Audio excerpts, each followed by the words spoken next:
সাদ থাকবে না, সাদা কাপড়ে যেমন কোনো দাগ নাই, এই সাদা কাপড়ের উপরে ঘেরান মাখানো হবে, আতর মাখানো হবে।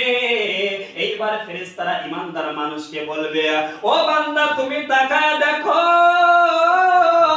দিনে আল্লাহ তাআলার 5 বার হুকুম পালন করেছো, রমজান মাসে রোজা রেখেছো। এইবারে ফেরেশতারা কুরআনুল কারীম থেকে আয়াত পড়বে, ইয়া আইয়াতুহান নাফসুল মুতমাইন্না ইরজিই ইলা রাব্বিকি রাদিয়াতাম মারদিয়া ফাদখুলি ফি ইবাদি ওয়াদখুলি জান্নাতি।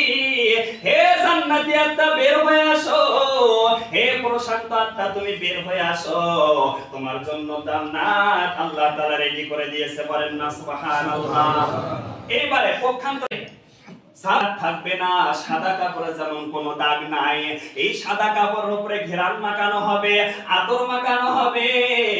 এইবার ফেরেশতারা ঈমানদার মানুষকে বলবে, ও বান্দা তুমি তাকায় দেখো,